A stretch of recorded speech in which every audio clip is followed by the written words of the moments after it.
I'm very delighted to be here to share with you this awesome track about decentralized economies.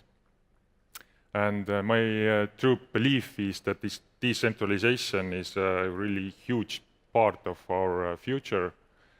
First, to get the idea of the crowd, quite standard question regarding this topic: how much of you owns some cryptocurrencies? Great. Have you noticed that the markets are much more active lately?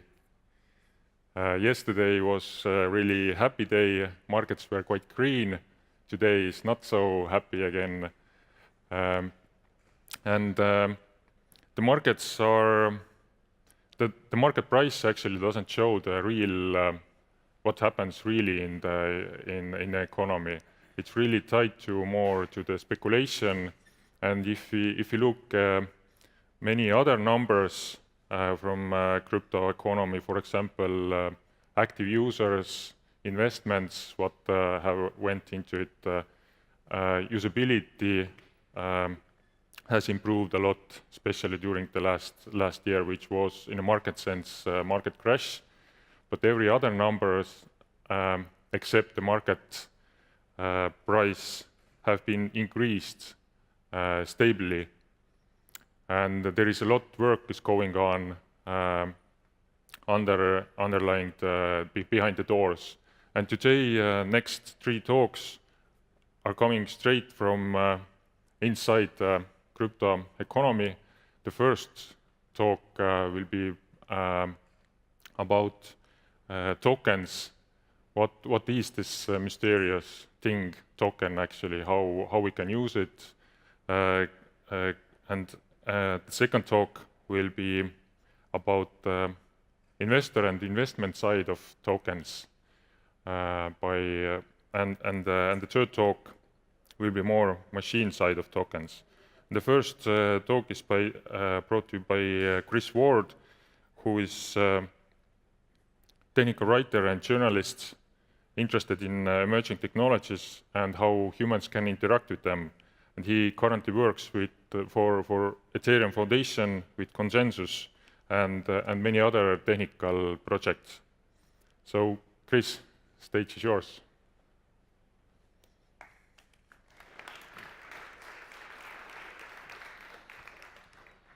Hello.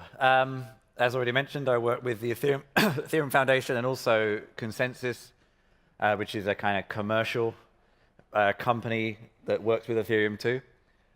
With both of those, I handle a lot of developer education, trying to make a topic that's quite complicated, partially understandable.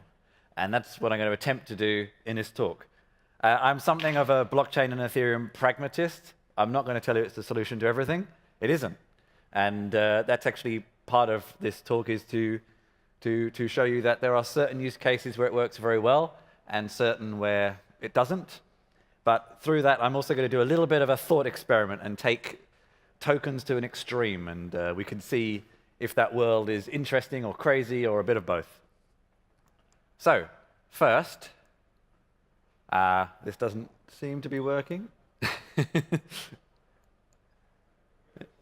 Anybody? Over there? Okay. No? I guess it's not running on the blockchain. That's probably why it's... Oh, hello. I was not expecting that. Wow. Okay. What is a token? A token is basically just a programmatic way of representing a value. And this value could be many different things. It could be a subcurrency, which is how a lot of people interact with cryptocurrency, with Ethereum. Or it could be a representation of a physical or a digital object, perhaps a share in a project, or perhaps access to a network or a project. So however you choose to represent value, in theory, you could turn into a token. And tokens can either have a fixed supply, so there can exist 1 million of one token, or maybe an infinite supply. They can also be reproducible, which many cryptocurrencies are, or they can be unique, like CryptoKitties, for example. And anyone can create one. But how? So you create a token in code with something called a smart contract.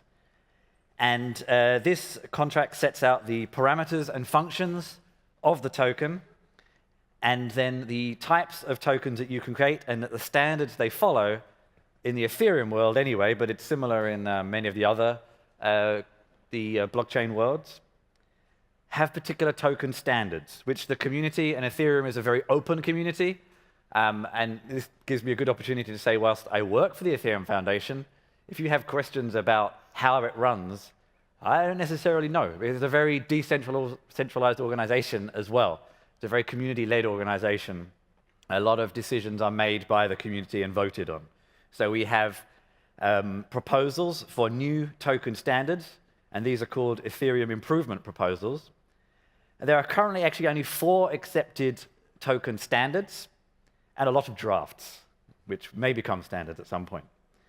But for the use cases I mentioned earlier, things, representations of value, there are 2 token standards that are probably most interesting to most people, and that's the ERC20 and the ERC721, which you can look up. And smart contracts in Ethereum are all written in a language called Solidity. There are some other alternatives as well.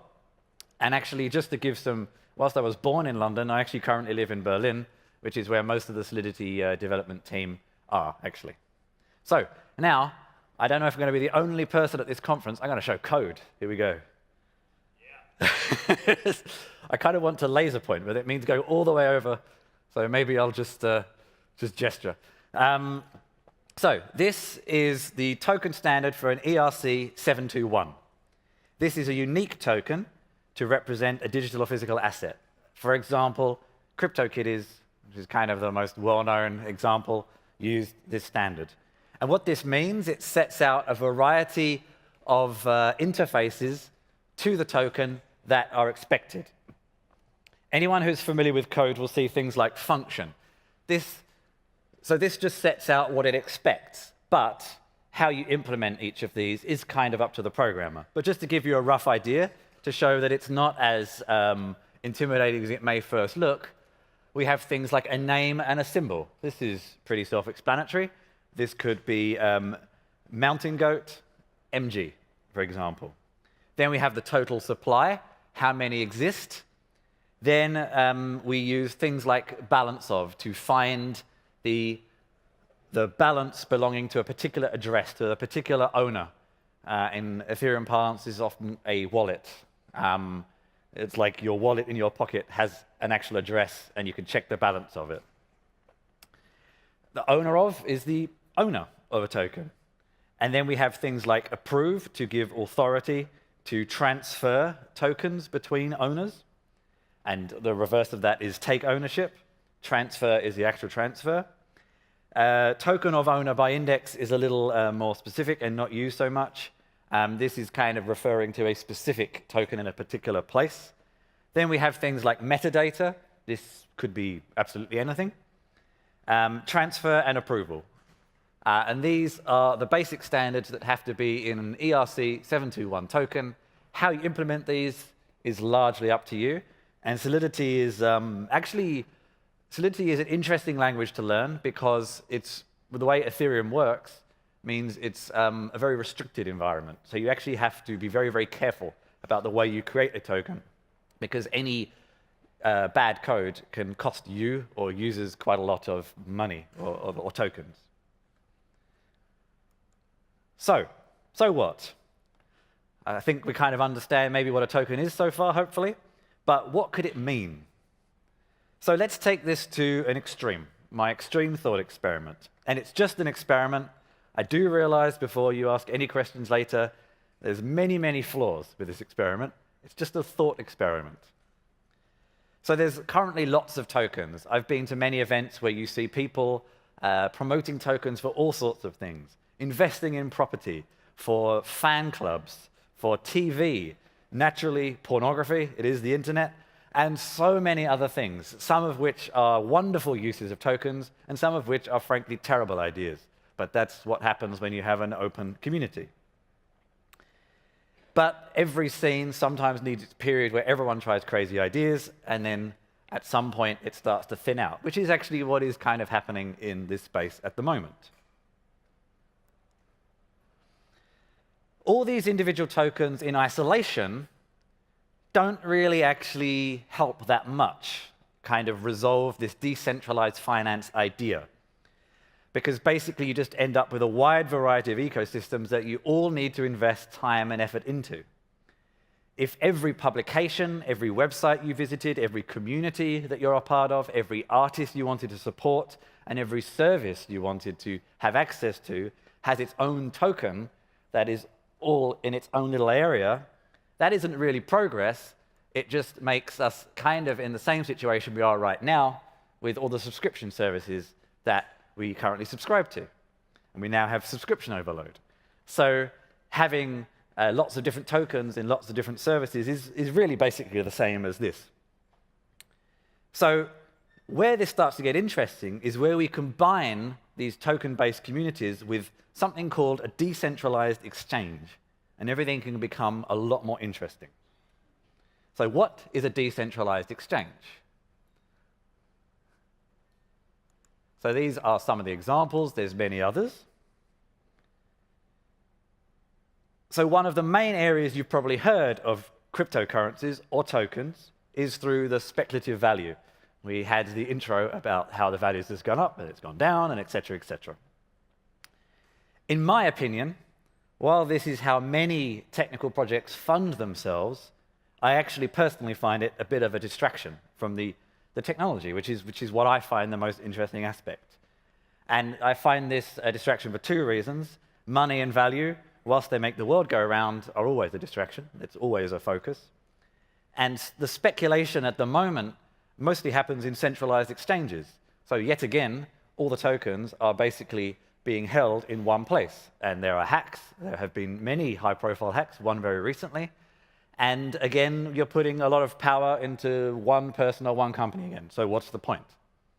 But decentralized exchanges, or as technologists always love to shorten everything, we often call them a DEX, allow people to define their own trades, person to person, and you just have to find someone willing to participate with you.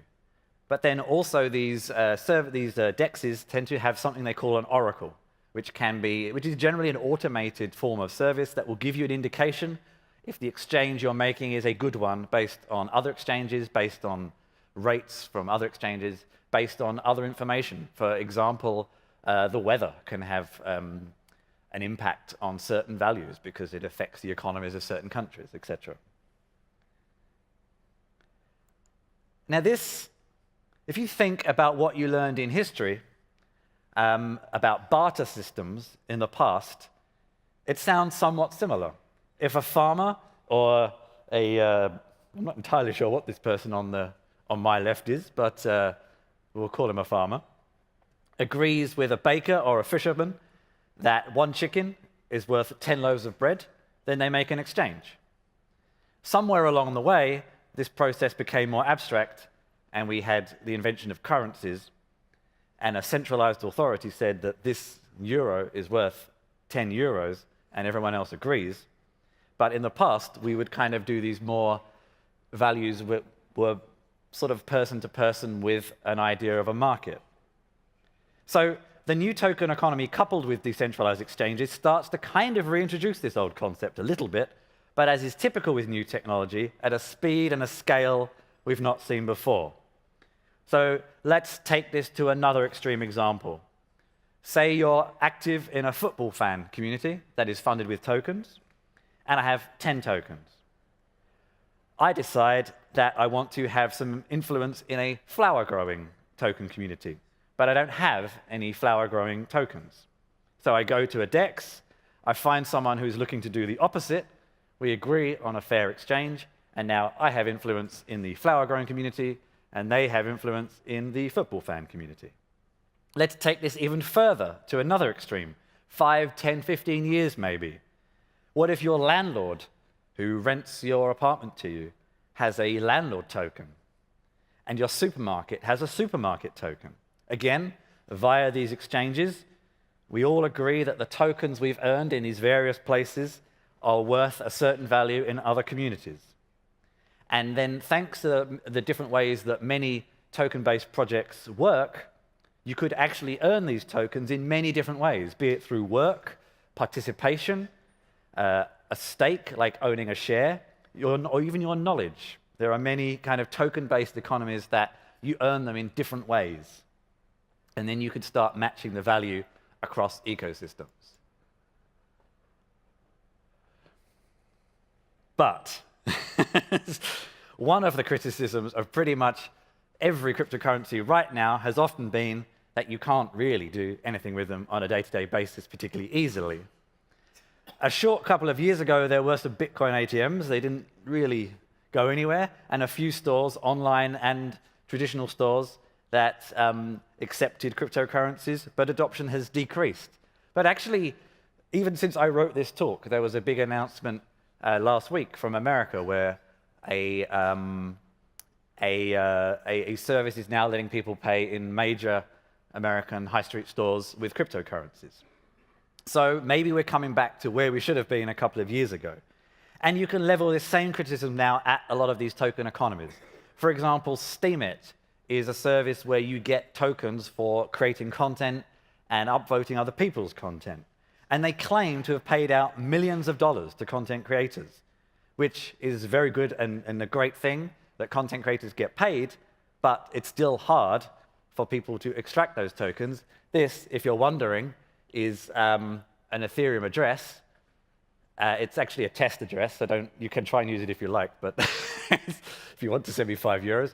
But this is what you have to contend with, things like this. It's not particularly user-friendly right now. So until it's easier and cheaper for these content creators to pay for their rent, for food, for drinks, etc., it's all still somewhat intellectual at the moment. But the community is getting there, slowly. This is where we are now. The technical communities are starting to hire more people like me to help try to make this more user-friendly. And we have taken a step back from the craziness of a year or so ago to start focusing on actually making things that work. Are we too late? Has the bubble burst? Or are we just now out of the traditional technological hype cycle and on the road to a technology that will fit nicely into the background for a number of viable use cases, and that's where it'll be in a happy place for the rest of its future? Or will it all be to a nothing? Who knows? And that's where I end my talk and pass over to others. Thank you very much.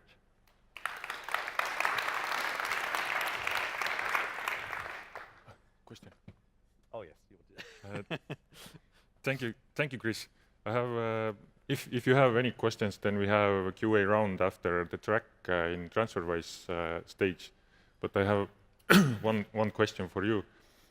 Do you know how, or have you noticed how many tokens are you carrying? Like. Yeah. So actually, I mean, I've left a few in the hotel room, but but you do. I mean, we have obviously, if we look at the traditional value of tokens, we do have quite a lot. We have the tokens I've already mentioned. This is token. A centralized. I mean, the euro is an even stranger representation because it's across countries. I have I have some business cards here. A token of someone's contact details. Can be. I have a bank card. I have a token showing me I'm entitled to health cover in Germany. Like I have a four-leaf clover, a token of superstition and faith. So there's lots and lots. And I have a very big token here that has all sorts of representation. So I think this is one thing where sometimes technologists forget that, well, we're not always doing something new. We're just inventing new ways to do it. Mm-hmm. So tokens are like can be physical tokens and digital tokens, yeah. And there are many physical things represented by Ethereum tokens too. Gold bars is a popular one, for example. Okay, awesome. Thank you. And so next, now we more or less know what is the token, and let's hear how we can invest into them. Next talk will be by Nicole Anderson, who is co-founder and managing partner of Redsand Group in London, and she talks about institutional challenges and opportunities in crypto assets. Welcome, Nicole.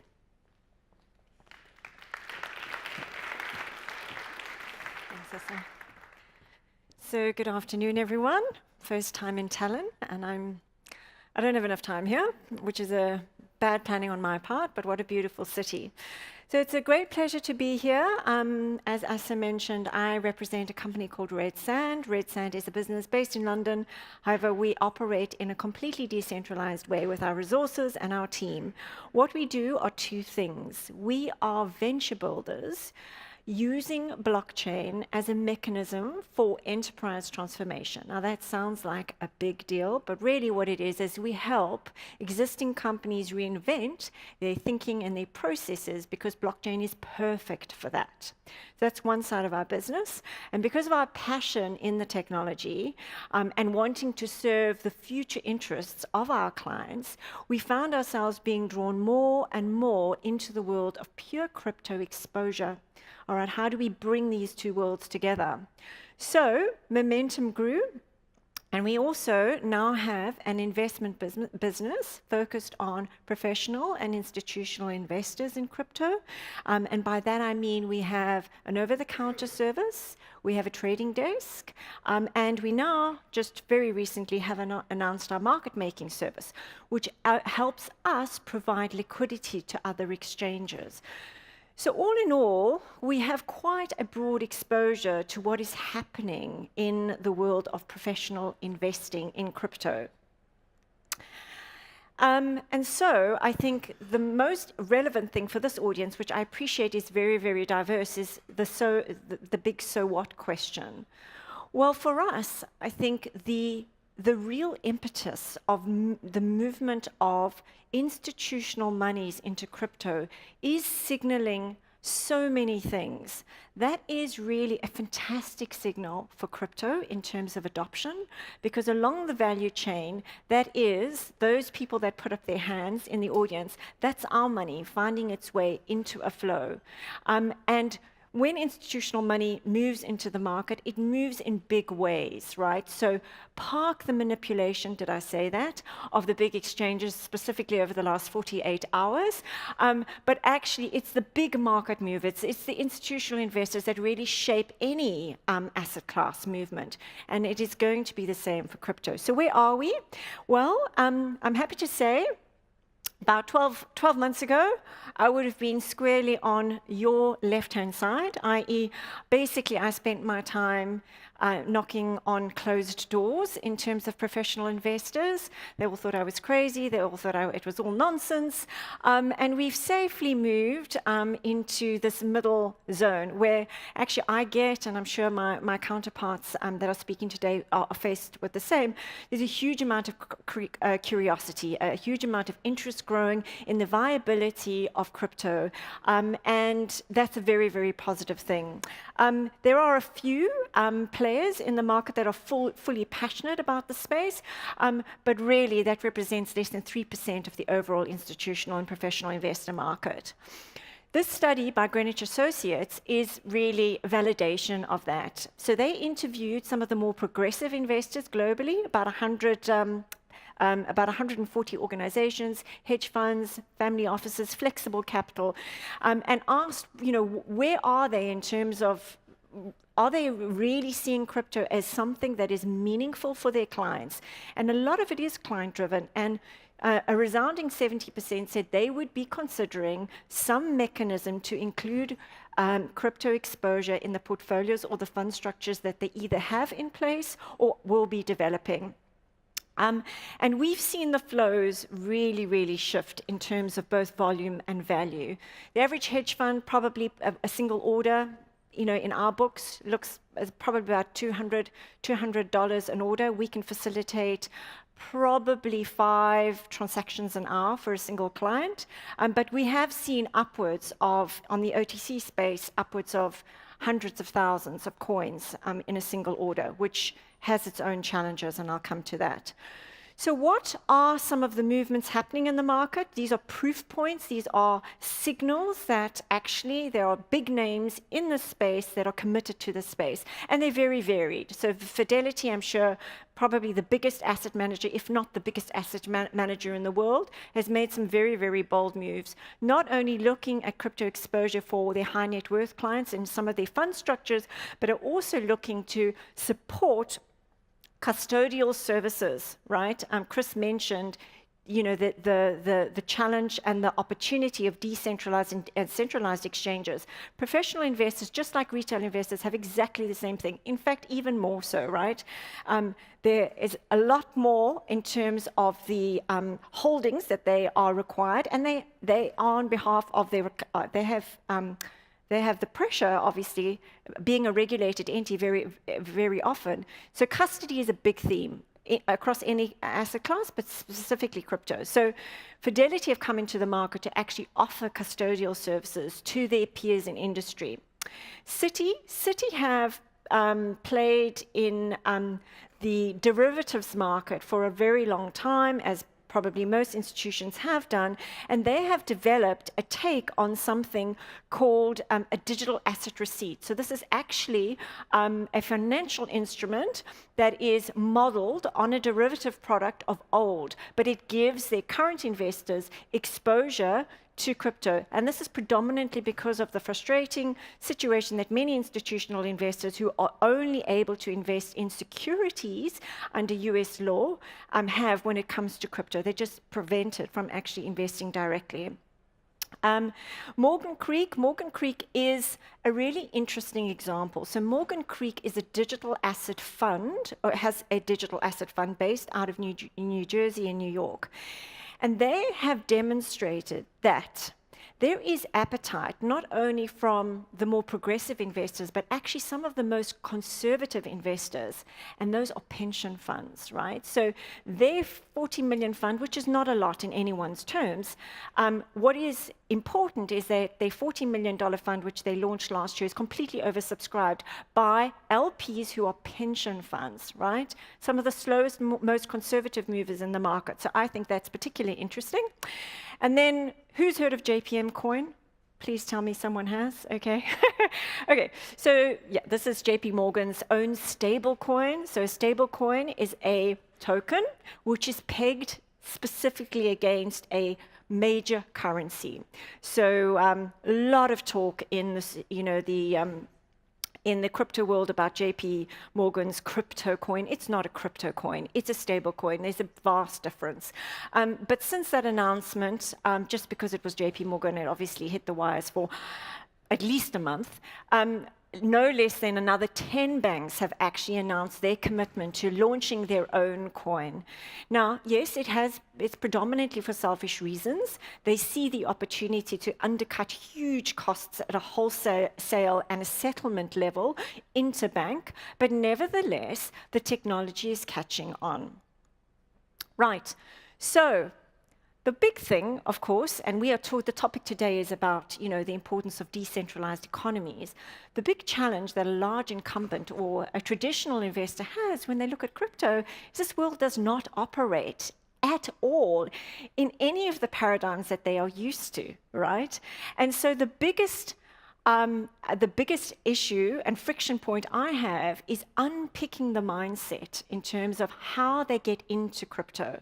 It is not a matter of simply ring fencing a team or existing fund structure or a particular trading strategy and applying it to crypto. It just doesn't work. So that's the biggest thing that they face. So definitely this is a new paradigm, a new model. Nothing behaves the way traditional financial instruments have behaved in the past.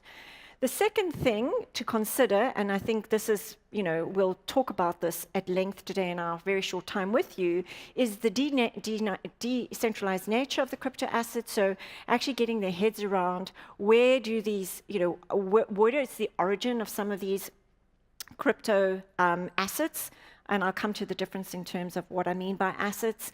How do they get, how do they get access to the communities that are developing these crypto assets? How do these crypto assets behave against one another? Is there correlation? Isn't there? Because they're emerging all the time. The other important, very important thing is, if you know anything about blockchain, it's all about release and release of tokens or mining activity. The rate at which those tokens are mined on a blockchain can actually, or the issuance model can absolutely affect, all right, the velocity of a particular token. So these are all things that are very, very new for a traditional investor. And this has a direct consequence on how they value a crypto asset, because quite frankly, there is no standardization right now in terms of how you value a crypto asset for an investment perspective. There have been attempts to value cryptocurrencies in terms of velocity and utility. So for those of you who are interested in that, and we'll touch on tokenomics in the Q&A, the Beninsky model is probably the most common, but actually crypto assets that are actually seen as investable opportunities, valuation, certainly no standardization. And then crypto is not just about cryptocurrencies. Crypto commodities are really a valuable mechanism in a decentralized world. Using crypto for storage, using crypto for data capacity. This is commonplace, all right, in a decentralized community. Very foreign to a traditional player in the market.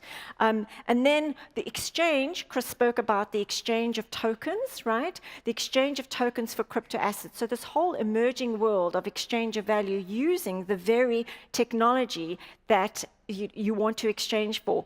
This is a big space. And then volatility and speculation. So undoubtedly, the players that are getting in, the one thing they will admit to is that they're coming in because they need to understand and learn, and they need to have some exposure, and they expect speculation. But really, how do they play against, how do they predict volatility, which is probably an oxymoron, certainly when you have certain manipulation in the market. But the one key thing to remember is once a token demonstrates utility, whether it be from a usage perspective in a closed network or a private network, or actually from a public perspective, that generally signals indication of maturing token usage and therefore less volatility. That is the theory. So these are all very important considerations as to why this is such a different asset class for investors. I haven't got too much time, but I'm going to just touch very lightly on some of the challenges. So I want to emphasize the one biggest issue facing this market is liquidity, all right? Specifically the major pairs. Every exchange is challenged, all right? And it's challenged, certainly that challenge is passed on to any professional investor. So what you're finding is that most sizable institutions or professional investors have a multi-prong approach. They are going direct to market, so to speak, or off exchange, working through players that represent mining pools or seller networks as we do, or deriving frequent liquidity in terms of volume trading from exchanges. I've mentioned custodial services, and then another major big headache is regulation. So the world still looks at the US and the SEC in terms of their treatment of crypto and crypto assets, but the SEC has its own thought process. They view Bitcoin as a cryptocurrency, not as a crypto asset or as a security, whereas in other parts of the world, Bitcoin is absolutely seen as a store of value because people are holding on to it. And so there's this dimension of challenge in terms of regulation.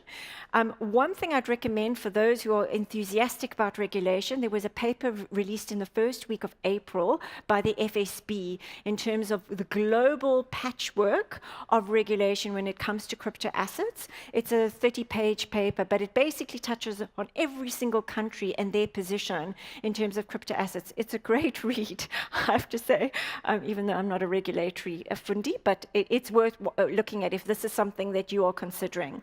But what I think is really, really encouraging is big authorities, central banks, and certainly, the likes of the G20 are beginning to look at the normalization of crypto assets and the effect on monetary policy. And so the G20, for example, has pulled a number of the finance ministers of the G20 countries together to actually look at the systemic potential risk in the future of crypto, or opportunity, of course. And then I think this is my last slide. This is a view of the regulatory challenge and opportunity in crypto. So the yellow is where crypto is legalized, and the light blue is where it's unfavorable, and the red is mostly unfavorable. So you can see it's a completely schizophrenic picture. Now, what is happening is the wise investors are actually looking at regulatory arbitrage. They are setting up entities, or they're looking at intermediary models where they can get exposure to crypto for their clients. That has an economic development impact for a lot of jurisdictions, both positive and negative. So it's a very interesting space. It's moving all the time, but regulation for sure is one of the big things that everyone is keeping a close eye on. That's all I unfortunately have time for, but we do have the Q&A, so thank you very much. It was a delight to be here. Thank you, Nicole. I have one question for you too. You mentioned regulation as one of the many challenges. Based on your experience, how big challenge it really is in the case of decentralized platforms and investors who would like to invest into the decentralized cryptocurrencies, for example? It's a really big challenge, but it's also a big opportunity for those jurisdictions that actually really want to embrace what is a new form of money, all right? Which hopefully many of the audience will, be alongside me in believing. So what I'm seeing is I'm seeing certainly evidence of some of the smaller contained jurisdictions, some of the more nimble geographies actually taking crypto to heart. So a lot of the island jurisdictions, surprisingly, great places to go, big crypto centers. And of course, what's happening is that's attracting real businesses. They are attracting good, solid opportunities. Entrepreneurs are flocking to these jurisdictions to grow. Estonia, no different, right? So that's my view on regulation. Mm-hmm. Okay, thank you. Thank you. Thank you. Thank you very much.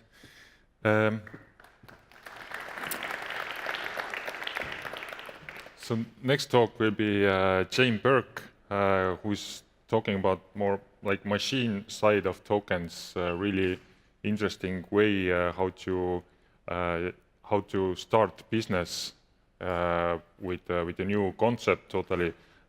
He's a founder of Outlier Ventures and speaks more about the distributed ledger technology, smart contracts, crypto assets combined with AO and IoT to enable the next web paradigm, Web 3.0. So Jamie, welcome. Thanks. So I'm very grateful to the last two speakers because they've kind of laid the groundwork for what I'm about to talk about, hopefully. Equally, I'm grateful that you're all here. Either you really hate the sun or you really love crypto, maybe both. So what I'm going to be talking about today is a build upon the previous speakers in that a lot of the focus at the moment around DLT and tokens is thinking about people and how people will adopt these new technologies. And I want to try to extend that thought process. So what I'm going to talk about is the convergence of DLT combined with things like IoT, AI, leveraging tokens, through something that we call the convergent stack. So I appreciate that's got every buzzword in it. I do that deliberately because it gets the best audiences at events. So first, we have to have some context at a macro view about why all of this stuff is important. So the last 20, 25 years, the internet's been dominated by the platform as kind of mediated markets and the cloud as a way of an IT infrastructure to enable that to scale and actually achieve planetary scale. And of course, that's led to great convenience for us as users. It's led to huge amounts of wealth concentrating in the hands of a few corporations and a few lucky VCs. I'm a VC, by the way. The reality is, as a consequence of this success, what we've seen is these corporations are claiming increasing dominion over human experience. And when you start to think about innovations in VR and AR, they're tapping into our digital hallucinations. And with kind of new hardware that can measure our body's reaction to these kind of things, they're going to know you better than you. They've literally gone inside your body. So if that isn't pervasive enough or intrusive enough for you, I don't know what will be. Now, at the heart of the platform model is something that's increasingly being referred to as surveillance capitalism. And there's a book out titled as such, and if you haven't read it yet, you should. It's like that big. It's really difficult to travel on a plane with. But it starts to give us a vernacular to understand what is the business model of the platform and the cloud that was originally born by Google and Googlenomics. And ultimately, this is starting to lead to a growing awareness that there are trade-offs for us as users, as citizens, in the convenience of the cloud platform.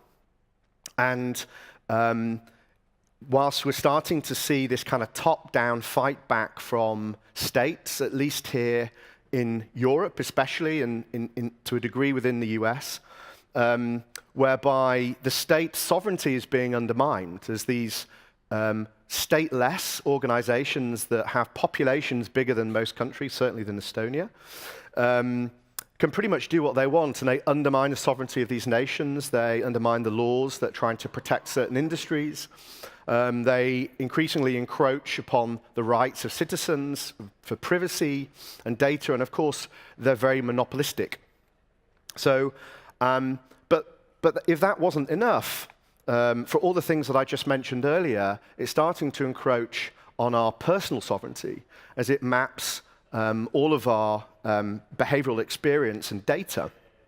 Because when I talk about surveillance capitalism, what that ultimately means is by using your behavioral data, they are able to create proprietary algorithms that can modify that behavior. So it's a feedback loop, and they modify your behavior, and previously that's been for adverts, but in the future it can be increasingly for many other things. Now, that's not the topic of my talk, but just to talk, there is this kind of top-down pressure, especially in Europe, about how we tackle these monopolies. What I'm going to talk about is what's happening from the bottom up. So there is this emergent set of internet protocols, principally open, that are allowing a toolkit for developers to effectively challenge and deconstruct these platforms, and also the cloud business model. So here's an illustration. I think we did this back in 2014, where we were increasingly convinced that when we were to think of distributed ledger technology, it was most interesting when you thought of it in the context of its convergence with other technologies, such as IoT for the data collection at the bottom, all the way up to data marketplaces, and increasingly how that data can be automated, tasks can be automated on top through smart contracts, and then increasingly machine learning deployed on it to allow for increasing levels of autonomy. And effectively, the promise of this bundle of technologies, this grouping of technologies, is that it allows for us to both unbundle the cloud and realize it through more distributed systems, but it then unbundles the platform monopolies that sit on top and looks to better distribute that value to the network or a series of networks. And it promises a new data economy. Now, kind of building on what was previously discussed about how people might use these technologies. What if we're thinking about an emerging set of technologies for the next phase of the web and the internet? Actually, people are just one part of it. So there are now more devices connected to the internet than people. Half of all web traffic is from bots, and half of that is malicious activity, because there literally is no cost for that activity happening at scale. So when we're thinking about value exchange in this new web environment, we're thinking about it happening not just peer-to-peer between people, and of course, when you can remove, when you can disintermediate and decentralize a network, you can remove these intermediaries. You can allow for kind of a more truer form of peer-to-peer exchange, which Chris was talking about. But actually, you can allow for machine-to-machine exchange of value, or any kind of combination thereof. And when I mentioned bots earlier, we think of bots as these kind of annoying customer service things that pop up and try to be human. But actually, increasingly, what we're starting to see is digital representatives and agents that can carry out work on our behalf, increasingly carry out economic activity and have economic agency, and with higher degrees of autonomy. Now, in the kind of platform cloud model, they are working for the platform. In a decentralized web, they promise to work for you. So if you remember my slide earlier, it showed the distinction between a decentralized web and a centralized one, and apart from it being more decentralized, it was that it was centered around the privacy and sovereignty of the individual and their associated data. Now, the really interesting thing when you think about these different constituents of the internet that we're trying to design for is that they can be logical. If you speak to any economist, the bane of an economist is people, because they are irrational and often don't actually do things in their best interest. But here, potentially, or at least in theory, we have machines that can be logical. If you give them the right constraints, you give them the right rules, and you give them the right incentives and disincentives, they can behave in a fairly orderly fashion. And therefore, the promise is that if we can somehow imbue these rules into the very fabric of the internet, then we can have a rules-based web. And not just one set of top-down rules, but a marketplace of rules. And because it's largely all open source, you can have any kind of socioeconomic experiment within that kind of governance model. And ultimately, it's my belief that the most economic value will happen in the most orderly environment. That doesn't mean you can't have these rogue environments which don't want a cost to bots behaving badly, but it means that you can design for the opposite. And so effectively, we can devolve or transfer our trust through platforms, because they mediate trust on the internet at the moment, in the web. We can devolve that trust to the logic of the network. Now, what that promises to do is to better distribute value, so it's not concentrated in the hands of a few platform monopolies. And again, the centralization point that we're seeing in aspects of crypto at the moment show that we're definitely not immune to degrees of decentralization. Now, at the heart of the decentralized web is the innovation of digital scarcity with the advent of Bitcoin. So what that means is, for the first time ever, you can have a thing that is digital, but that is also scarce. It can't be copied. And so that's why you can ping a Bitcoin around and ping Ether around, and there can be no two versions of that same token. And so that digital scarcity, because it's digital, is also programmable. And so it's great that we saw some code on the screen. You can pretty much code whatever you want. You can program whatever rules you want into that token and how it can be used. So remember, we were talking about this rules-based web. So the thinking is that by leveraging this new programmable digital asset, that we can program incentives to bootstrap networks and incentivize people to join networks, but also we can build in incentives and disincentives, or costs, into how those networks are coordinated and how they function. And so when we think of the success of crypto, in my mind, it's not whether people knowingly or willingly adopt it as a new form of digital money. It's whether we can effectively program these things, these assets, these digital commodities, to coordinate these networks, principally to coordinate machines and increasing levels of autonomy. Now, if you think about the optimization function of Bitcoin, Bitcoin has a very particular game, and really what we're talking about here is game theory. It has a very particular game it wants miners to play to secure the network. It wants it to be as decentralized as possible. It wants it to be as secure as possible for a very particular use case around the store of value, store and transfer of value. But if we take these same mechanisms, we can imbue them with whatever optimization function we want. So what problem do you want to solve for? What thing that's inefficient or suboptimal in a supply chain or value chain could be optimized? And so any of these things here can and are having tokens to be deployed to allow for the optimization of either latent value that exists that could be unlocked or entirely new forms of value transfer. And this represents potentially trillions of economic value that could be unlocked from our incredibly suboptimal, inefficient world. If you think about, unlike the trade-offs that Bitcoin makes around energy consumption, if you were to design for something that optimizes around sustainability goals, and this will happen, it is happening.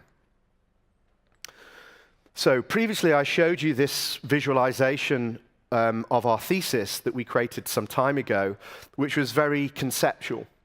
Now, what we've been doing since then for about 4 years, we've been around for 5 years, but since the development of the convergence thesis, it's about 3 to 4 years, we've been deploying capital, incubating and partnering with technologies that form particular parts in what we now see as a stack of technologies. So this is a stack, a toolkit of technologies that developers can use to optimize networks, distributed or decentralized networks, around particular optimization functions. Now, what we've done is we've placed it in an OSI framework to make it more understandable. In the crypto space, we have an awful habit of creating our own vernacular to describe layer 1, layer 2, layer 3 that means nothing to the average developer and makes it increasingly inaccessible. So what we've done is we've placed it here all the way from hardware, routing, distribution interface to the application layer, and we've begun to make active investments where we see technologies are needed to allow this stack to scale and the vision of a decentralized web to happen. And so when we think of our investments now, we don't think of them as a portfolio that might have some synergy. We think of it as a literal technology stack. And so the way that we refer to what we do is we work as venture as a stack. So we are investing in realizing an open source decentralized stack to enable the decentralized web. And so what does that mean? Well, at the heart of our operations, we've got 30 full-time staff. And they're dedicated to help in the design, the optimization, and the integration of this, so design optimization of the tokens and the token economies, but then the integration and interoperability across that stack. How does value transfer? That can be data, it can be monetary, it can be any form of the variance that Nicole talked about earlier. And effectively, when we think about who are the users or the intended customers of this stack, it's quite strange because often we're not investing in companies that sometimes are commercial entities, but often these are open source foundations that have tokenized. And so really their customer are developers. They are developer to developer tooling, not business to business. They might sell to a business, but they're selling to a developer within a business. And so really that's why I'm here today and doing many other events within the Baltic region and the Nordics, is to tap into developer communities, to evangelize for this stack, and to express that there is this new toolkit that can allow you to create products or applications, but also for startups that are thinking about their business model, because this changes everything in terms of your business model. You know, the SoftBank will still give you money for a platform cloud-based startup. It's within their 100-year vision. I would argue it's already out of date. But the reality is that business model is inefficient, it's extractive, it's increasingly antisocial, ironically, given most of it's called social media, and it's unsustainable. So I'm looking forward to speaking about this a little bit more on the panel later, and thank you for your time.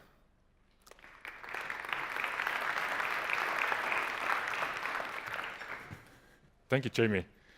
It was really interesting to look your talk and listen and I was. That's reassuring. Thanks. Yeah, I have been waiting a long time actually to see this kind of quite standardized approach to the decentralized way of building business, and I think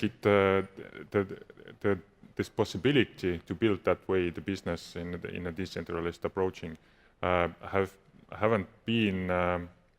It's quite a recent possibility. It came, I think, with the foundation of Ethereum platform, which gave the possibility to build like really decentralized applications, and so like 3-4 years ago. But question for you, how do you see, are you focused only for the starting businesses or already established businesses with your stack? So we kind of got a few different vehicles through which we engage with founders, and so that can be anything that you would classify as pre-seed. So a couple of people that usually highly technical that have an idea that speaks to some kind of gap in the stack or offers an accelerant to that technology stack, all the way up to existing businesses that you would class as Series A, that have built a stack of technologies, but they understand that there's this paradigm shift, and they realize for them to gain traction, or for what they're trying to achieve and some of their technology to be universal, that they need to open source kind of certain layers of that stack. And so often we've now got companies that they don't need to issue a token to raise money. They're already very well financed. Mm-hmm. What they're doing is they're using a token to be able to open source part of their base layer stack, so it becomes adopted as a standard, and then they have this rest of the stack built on top, which they can monetize. So for us, what we're most interested in at the moment is that protocol layer, it's the infrastructure layer, because I've already had several conversations with people here today who are building, they understand blockchain, they understand the benefits of decentralization, but they are building a startup that has to have customers, and most of the toolkit just doesn't allow them to do what they need to do. And so we believe that that stack needs to exist before you can have the true benefits of decentralization on top of the application. Mm-hmm. Okay, thank you. So we will continue in QA round in TransferWise stage, and see you there. See you there. Thank you.